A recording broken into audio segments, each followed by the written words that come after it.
जय Malhar news चॅनलच्या सर्व प्रेक्षकांना सपना चौधरीचा नमस्कार।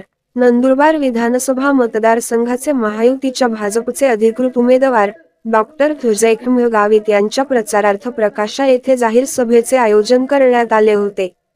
यावेळी आयोजित करण्यात आलेल्या जाहीर सभेत मंत्री डॉक्टर जयखम गावित यांनी विरोधक नेहमीच गावित परिवाराच्या विरोधात बोलत असतात, यावेळी त्यांना खडे बोलत सुनावत मंत्री डॉक्टर जयखम गावित यांनी चांगलीच चपारक दिली आहे।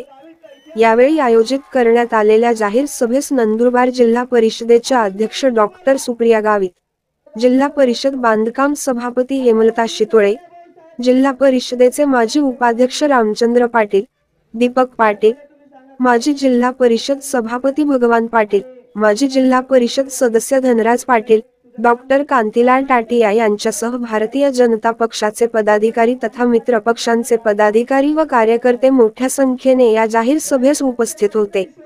सपना चौधरी, जय मल्हार न्यूज, नंदुरबार।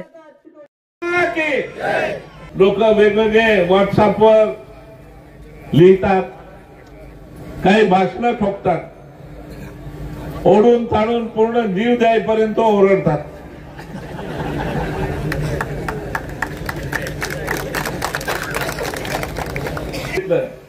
गावित साहेबांनी 30 वर्षात काय केलं म्हणाले, मी आपल्याला सांगू इच्छितो। मी राजकारणात आलो ही आपल्या सर्वांची सेवा करण्यासाठी आलो आणि म्हणून सुरुवातीला सेवा करायची म्हणून मी जेव्हा राजकारणात आलो त्यावेळेला मी भाषण करायचो। दीपक बापू भाषणात म्हणायचो, आम्ही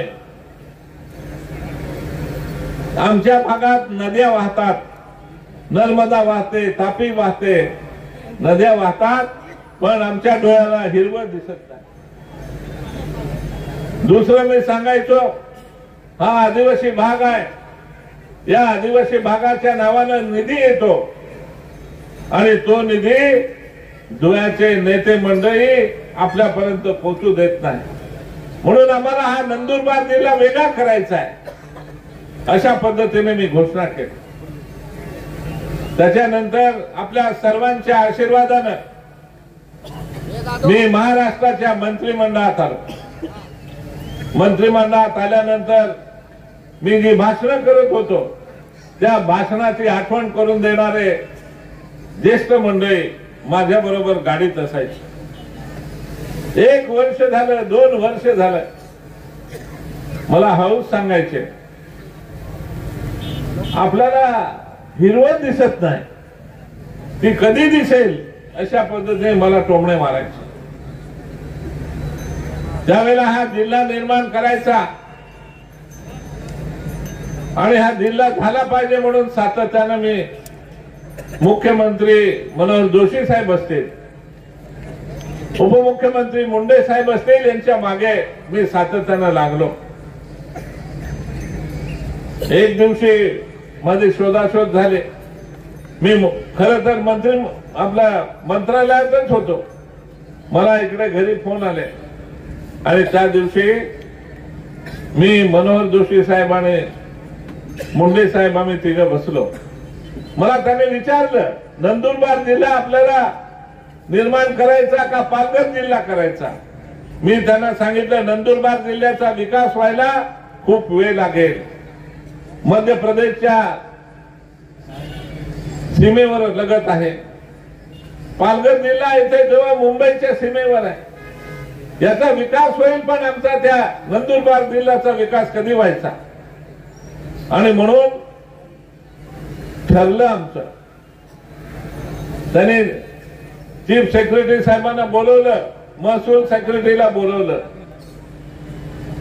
हे 2 अधिकारी आणि मुख्यमंत्री उपमुख्यमंत्री, मी आम्हाला 5च लोकांना माहित होतं की हा जिल्हा उद्या करायचा, आयत्या वेळेचा विषय म्हणून जिल्हा करायचा।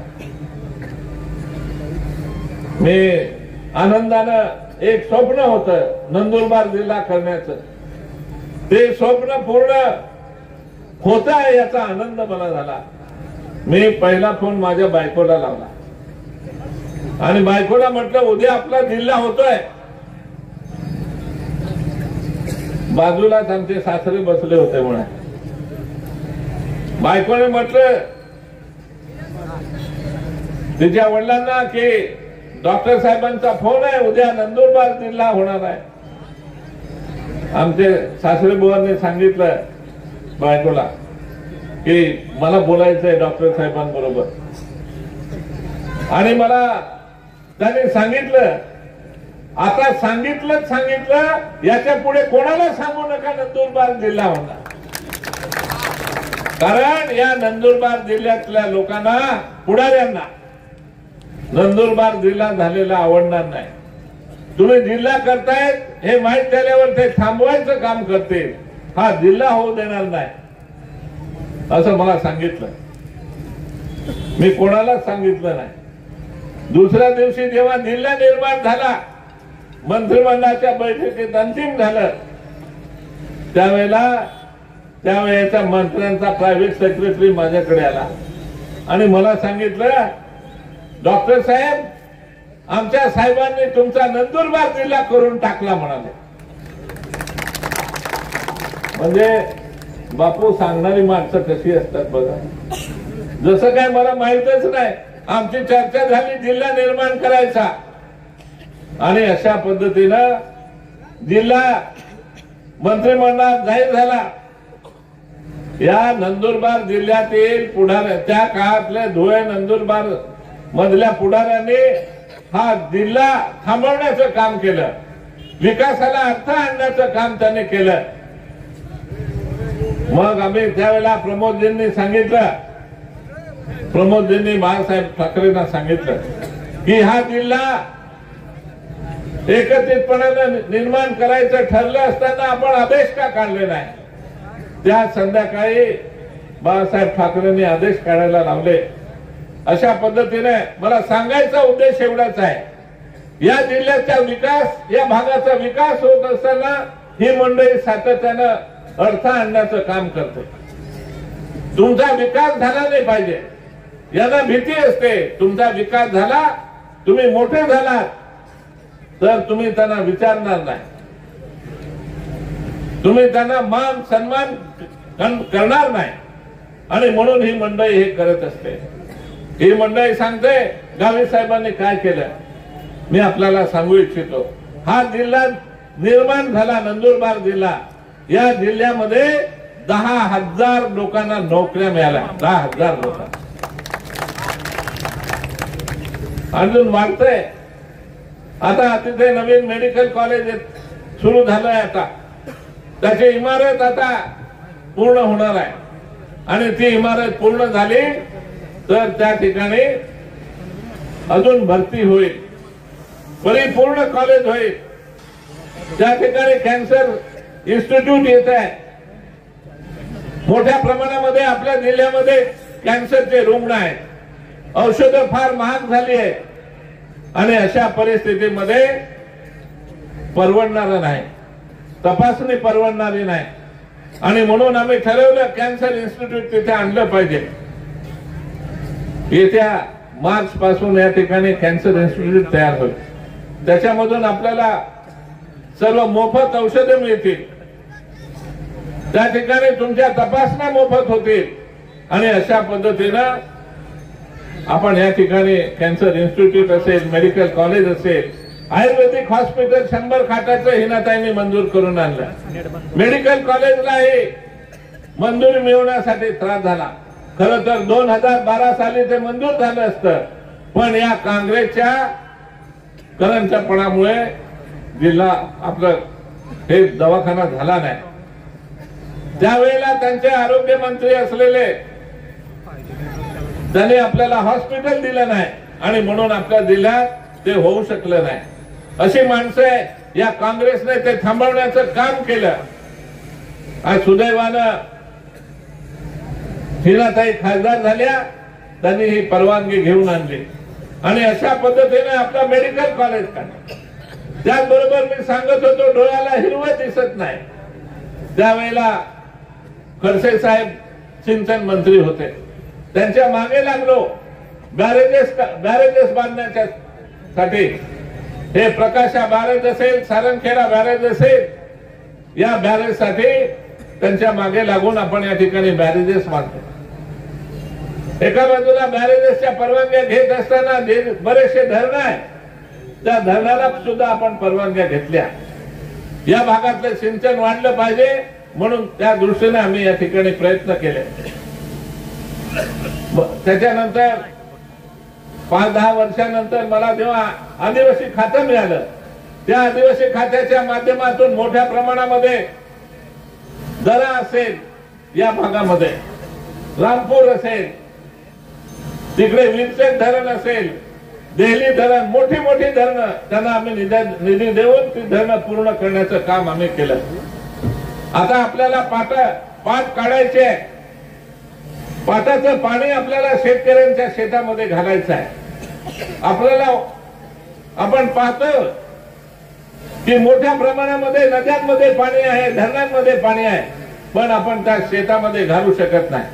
म्हणून आता ते पुढचे 5 वर्ष आम्ही असं संकल्प केलाय की कुठल्याही परिस्थितीमध्ये नद्यांमधलं पाणी आणि प्रकल्पामधलं पाणी आपल्या सर्वांच्या शेतामध्ये घालायचा आम्ही संकल्प केला, ज्याच्या माध्यमातून आपल्या शेतामध्ये पाणी जाईल. आणि त्याचबरोबर वेगवेगळ्या ठिकाणी वेगवेगळं तंत्रज्ञान वापरून आज तुम्ही जेवढे पीक घेताय, उत्पन्न घेताय, त्या उत्पन्नाच्या 2 ते 3 पट उत्पन्न कसं वाढेल या दृष्टिकोनाने आम्ही लक्ष घातलंय.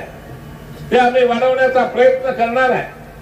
वेगवेगळ्या तंत्रज्ञानाचा वापर कसा करता येईल, तुम्हाला त्याची मदत कशी होईल, या दृष्टीने आम्ही हे ते करायचं ठरलंय.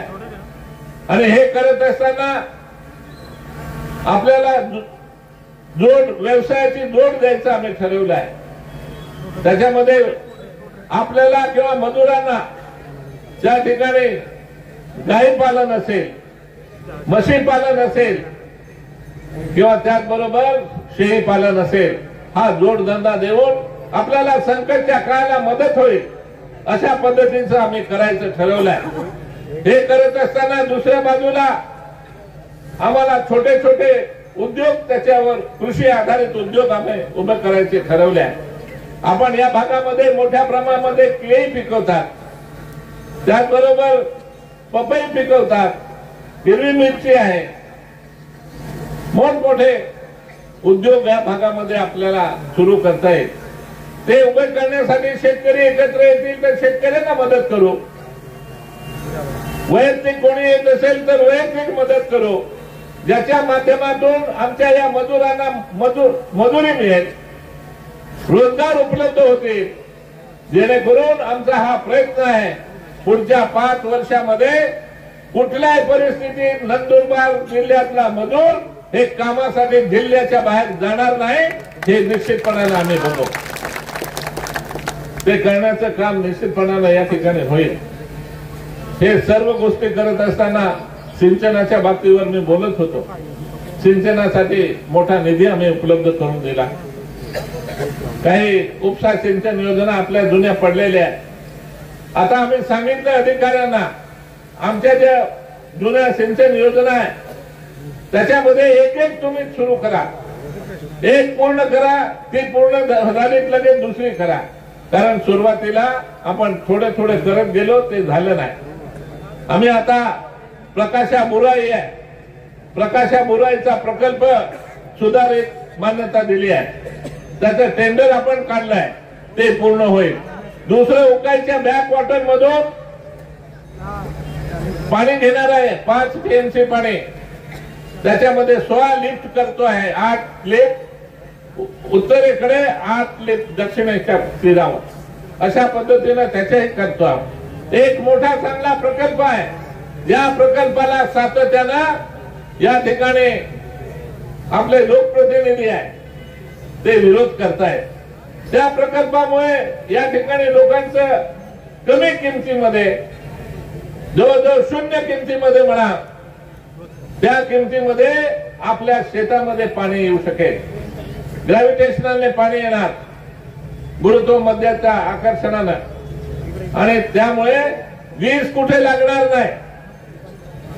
पिण्याच्या पाण्यासाठी जवळजवळ 100 खेड्यांना आपण पाणी द्यायचं त्याच्यामध्ये नियोजन आहे. 1 लाख एकराला पाणी आपण देऊ शकतो आणि अशा पद्धतीचा प्रकल्प आपण या ठिकाणी करतो आहोत. एक स्वप्न आहे या जिल्ह्यातलं एकही शेत पाण्या वाचून राहू नये. काही ठिकाणी थोडंफार ड्रीप करावं लागेल, जेचने करावं लागेल, अशा पद्धतीने आपल्याला करायचं हे सिंचनाची व्यवस्था करू. आमचं दुसरं एक स्वप्न आहे या जिल्ह्यातला एकही माणूस असं दिसायला नको ज्याला मी घर देऊ शकलो नाही. येत्या वर्षभरात मी सर्वांना घर देणार. कुठल्याही समाजाचा का असेना त्याला घर आम्ही वर्षभरामध्ये देणार. एकही माणूस घरावाचून राहणार नाही. आजकाल मोठ्या प्रमाणामध्ये या ठिकाणी गावामध्ये लोकसंख्या वाढली आहे, त्याच्यामध्ये त्याचा विस्तार होत आहे, गावठाण संपलाय आणि अशा परिस्थितीमध्ये आम्ही ठरवलंय तुम्हाला ज्यांना ज्यांना जागा नसेल घर बांधायला त्याला आम्ही प्रत्येकी 1 लाख रुपये जागा घेण्यासाठी देणार आहोत. आणि याच्या पुढे जी घरं मंजूर होतील आता आम्ही एक घर 1,20,000 देतो. याच्या पुढच्या काळामध्ये जे घर देणार ते 2 लाखाचं घर आम्ही तुम्हाला देणार आहोत. आणि अशा पद्धतीनं आता सध्या डॉक्टर सुप्रियाताईंनी सांगितलं की कुठल्याही परिस्थितीमध्ये जे घर मंजूर करायचे होते ते आम्ही केली आहे. पंतप्रधान आवास योजना 40,000 घर आपण या वर्षी दिले लोकांना. आदिवासी विकास विभागामधून आपण 20,000 घरं दिली. मोदी आवास योजना आणि रमाई घरकुल मधून जवळजवळ 10 लाख घरं दिली. अशा पद्धतीनं जवळजवळ 70,000 घरं आपण या जिल्ह्यामध्ये दिले. आणि अशा पद्धतीनं हे देत असताना त्याच्यावर निश्चितपणाने नवीन एक योजना आली आहे ज्याच्यासाठी कधी विजेवाले आपले लाईन कट करून देतात, कधी आकडे काढून घेऊन जातात आणि म्हणून आम्ही आता जी शासनानं नवीन योजना आली आहे ती प्रत्येकाला देणार. प्रत्येकाच्या घरावर सोलर बसवणार आणि सोलर बसवून तुम्हाला वीज निर्मिती करून तुमची वीज तुम्हीच वापरायची. तुम्हाला कोणी अडवणार नाही. उलट तुम्ही जास्त वीज निर्माण झाली तुमच्या घरावर तर ती सरकारला विकायची. त्याच्या माध्यमातून सरकारकडून 2 पैसे तुम्हाला मिळतील. अशा पद्धतीच्या योजना आपण मोठ्या प्रमाणामध्ये करायच्या ठरवल्या. त्याचा लाभ आपण घेतला पाहिजे. मी नवीन भगवान बिरसा मुंडा जोड रस्ता नावानं नवीन योजना आणली आहे. त्या योजनेमध्ये नॉन प्लॅन रस्ते आहेत. लहान लहान पाडे वस्त्या यांच्याकडे जाणारे रस्ते असतील, शेतीकडे जाणारे रस्ते असतील, या रस्ते तुम्हाला घेता येतील. 6 महिन्यापूर्वी ही योजना मी तयार केली. माझं स्वप्न आहे येत्या 5 वर्षामध्ये कुठलंही घर कुठल्याही वस्ती पाडा हे 100% जोडलं गेलं पाहिजे. सर्व पुलं फरशांनी ते जोडलं गेलं पाहिजे. संरक्षण भिंती त्या ठिकाणी झाल्या पाहिजे आणि शेताकडे जाणारे रस्ते झाले पाहिजे. कारण शेताकडे जाणारे रस्ते सुद्धा अत्यंत महत्वाचे आहे. कारण की आपण पपई घेतात, केळी घेतात, रस्ता चांगला नसला तर ही खराब होतात. भाजीपाला टमाटे या सर्व गोष्टी आपल्याला चांगल्या रीतीने कसं करता येईल हे आपण या ठिकाणी करतो आहे. आणि अशा पद्धतीने या सर्व गोष्टी विचारपूर्वक आम्ही सुरू केल्या आहे. गावातले रस्ते आहे काँक्रिटीकरण करायचं, गटार करायचे आणि त्याचबरोबर पेवर ब्लॉक बसवायचे. हे मोठ्या प्रमाणामध्ये आम्ही ठक्कर बाप्पा योजना मी आणली आदिवासी बांधवांसाठी, आदिवासी एरियासाठी. पूर्वी आम्ही 35 लाख देत होतो एका गावाला, त्या ठिकाणी 1 कोटी रुपये द्यायचा निर्णय घेतला आणि अशा पद्धतीनं मोठ्या प्रमाणामध्ये वेगवेगळ्या समाजांना समाज मंदिर देण्याचं आम्ही काम केलं. वेगवेगळे समाज बिचारे समाज मंदिरं मागत होते. जे 50 वर्षात जेवढे समाज मंदिरं बांधले नसतील त्याच्यापेक्षा जास्त समाज मंदिरं आम्ही या 2-2.5 वर्षामध्ये मी असेल, हिनाताई असेल, सुप्रियाताई असेल, आम्ही बांधलं. आम्ही सातत्यानं खूप दिवसापासून प्रयत्न करत होतो या ठिकाणी एक मोठं गुजर समाजाचं समाज मंदिर व्हावं म्हणून. आम्ही आता 3 कोटी रुपये मंजूर केले आहे बापू. 3 कोटी. इथे अजून बऱ्याच समाजाला पण दिलंय. एवढंच नाही, केदारेश्वरला पण आपण 5 कोटीचं काम दिलं. अजून इथे त्याच्या अगोदर अजून 3 कोटीचं काम. हे मोठी मोठी कामं, लहान लहान मंदिर भरपूर दिले, रस्ते बिस्ते आणि देवमोगरा मातेचे सुद्धा आम्ही दे. राहिलेले माझ्या सर्व बांधवांना मला सांगायचं आहे, तुमच्या सर्व रस्ते सर्व गोष्टी करण्याचं आम्ही सुरू केलेलं आहे. तुम्ही मागाल ते देण्याची तयारी आम्ही केलेली आहे. आता याच्या पुढे नुसतं बोलायचं नाही. काय होतं, मोठे मोठे भाषण बाकीचे लोक करताना आम्ही बघितलं. आता आम्ही मदत करायचो म्हणून करू शकले, तर त्यांना असं वाटायला लागत आहे खाली गाडीचे खाली कुत्र चालतं, ते गाडी तेच पळवत आहे का, अशी बी माणसं होऊन गेली. असं आहे, जे खरं असेल ते खरं बोललं पाहिजे. आता या ठिकाणी अनिल भांबरेने उल्लेख केला की म्हणाले, मी सांगितलं की त्यांना पक्षात घ्यायचं. एक गोष्ट अशी आहे की मला मित्रांनी सांगितलं त्यांचीही इच्छा दिसते. मी म्हटलं इच्छा आहे तर सांगा, येत असेल तर, असं म्हणून मी सांगितलं. आता इच्छा असल्यावर कोणी इच्छा प्रगट केली तर कोणी नाही म्हणणार आहे का? तसं मी नाही म्हटलो, पण हे पण सांगितलं पाहिजे तुम्हाला, एक आपली टीम, आपले सहकार्य ज्या वेळेला एकत्र येतात, सहकारी आपल्यावर प्रेम करतात. आणि काही वेळेला काय असतं, नवीन नवीन साथीदार येतात, नवीन नवीन प्रेम करणारी मंडळी येते. ज्या वेळेला नवीन प्रेमापेक्षा मला सांगा, जुनं प्रेमाला महत्व देतो का नवीन प्रेमाला महत्व देतो? तुम्ही सांगा मला. कधीही माणूस नवीनलाच देतो की नाही, त्याचा विचार करतो. आणि त्या पद्धतीने मी सांगितलं, मी म्हटलं पहिले आमची माणसं आहे ते काम करते. चुपचाप मदत करायची तर मदत करा, नाहीतर काय गरज नाही आम्हाला मदतीची. तर त्याच्यामुळे समजलं पाहिजे आपण काय बोलतोय, काय करतोय, याची जाणीव असली पाहिजे. याची जाणीव नसली तर माणसाला काय त्रास होतो हे याची काळजी घेतली. कोण काय करतंय हे मला माहिती आहे.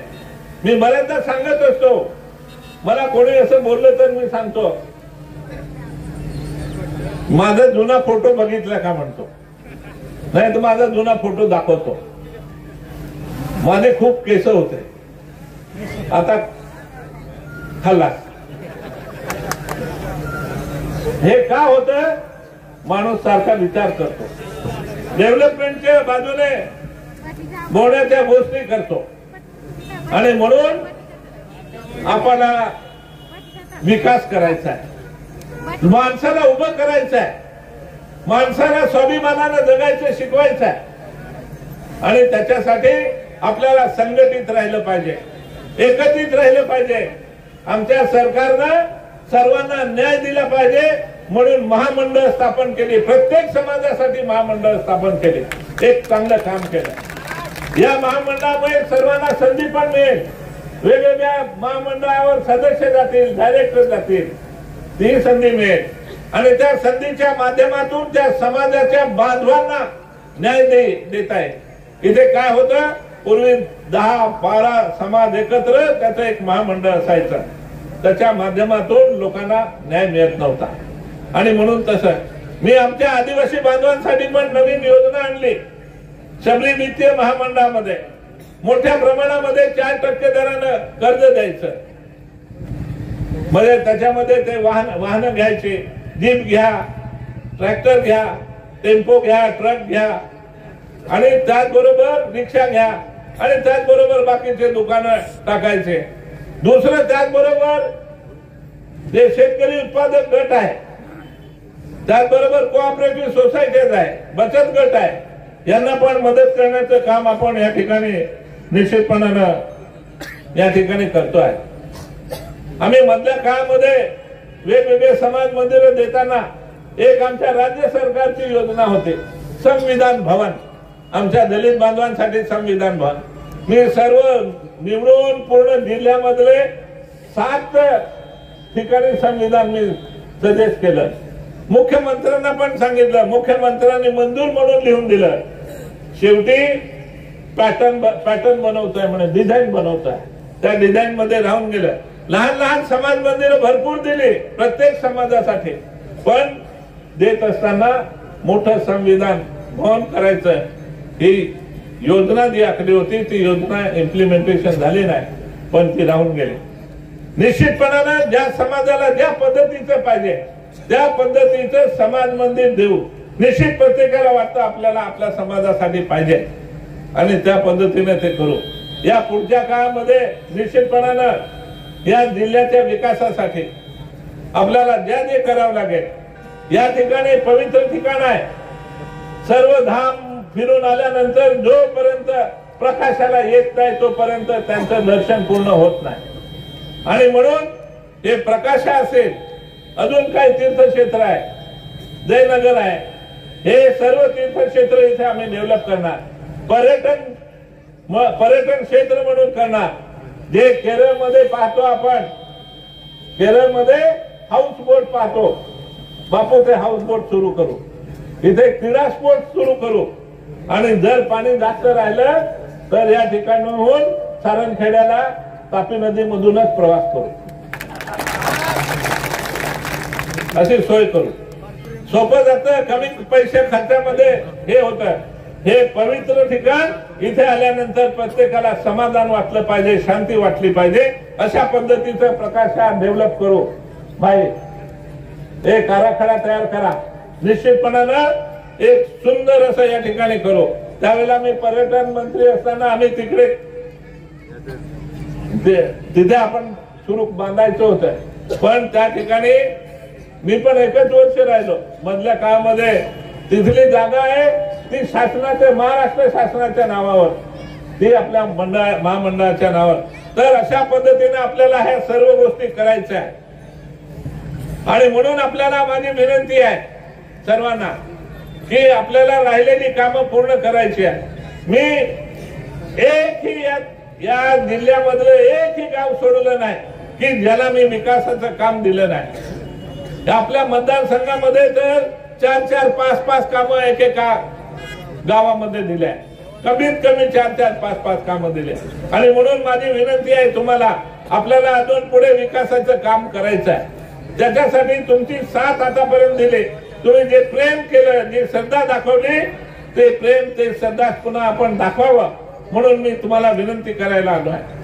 आपल्याला भरपूर न्यायचं आहे, सर्व बांधवांना पायावर उभं करायचं आहे आणि त्याच्यासाठी 20 तारखेला मतदान आहे। माझी निशाणी आहे कमळ, मतपत्रिकेवर 3 नंबरवर माझं नाव आहे, माझ्या नावासमोर फोटो आणि कमळचं चिन्ह आहे, त्या कमळाच्या चिन्हावर आपण बटन दाबा आणि प्रचंड मताने विजय करा अशी आपल्याला विनंती करतो। निवडणुकीच्या प्रचाराच्या दरम्यान लोकांमध्ये प्रचंड उत्साह आहे आणि लोकांना ज्या पद्धतीनं आमच्या राज्य शासनानं त्यांच्या हिताचे निर्णय घेतले त्या निर्णयामुळे त्यांना निश्चितच फायदा झालेला आहे। त्यांच्या स्वप्नात कधी न वाटणारे असे निर्णय या ठिकाणी घेतले। त्याच्यामध्ये विजेचा प्रश्न असेल, थकबाकी सुद्धा माफ केली आणि याच्या पुढे 24 तास लाईट देणार आहे। हा एक खूप मोठा निर्णय त्या ठिकाणी घेतला। शेतकऱ्यांना 1 रुपया भरून पीक विमाचा फायदा त्या ठिकाणी मिळाला आहे। त्याचबरोबर काही पिकांचा भाव बरोबर नव्हते म्हणून त्याने त्याच्यात अनुदानाच्या रूपाने मदत केली आहे। आणि अशा पद्धतीनं हे निर्णय चांगले एका बाजूला झाले। काही प्रकल्प आहे सिंचनाचे, त्या सिंचनाच्या प्रकल्पांना सुद्धा सुधारित मान्यता मिळालेली आहे, म्हणून एक समाधानाचं या ठिकाणी चित्र आपण शेतकरी बांधवांमध्ये बघतो आहोत। महिलांच्या दृष्टीने पण अत्यंत चांगले निर्णय शासनाने घेतले।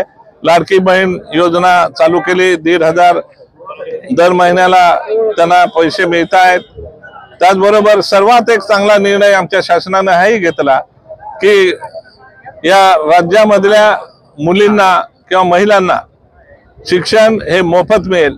कुठल्याही प्रकारचं शिक्षण घ्यायचं असेल, कुठेही शिक्षण घ्यायचं असेल तर ते मुफ्त देण्याचा कार्यक्रम या ठिकाणी झाला आहे आणि प्रत्येकाला घर देण्याचं सुद्धा या ठिकाणी शासनाने ठरवलं। त्याप्रमाणे या जिल्ह्यामध्ये मी म्हटल्याप्रमाणे जवळजवळ 70,000 बेघरांना आपण यावर्षी घरं मंजूर केली। जवळजवळ या जिल्ह्यामध्ये आता हातावर मोजण्या म्हणजे बोटावर मोजण्या इतके घरं आता द्यायचे राहिले असतील।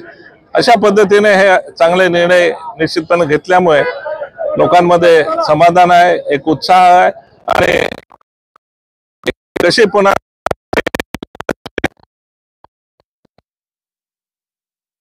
आणि अशी तयारी करताय पुन्हा सत्तेवर येईल। मागच्या वेळेला जे विजयी मतदान झालं होतं त्याच्यापेक्षा विक्रमी मतदान यावेळेला निश्चितपणाने होईल आणि या भागामध्ये महायुतीचे उमेदवार निवडून येतील।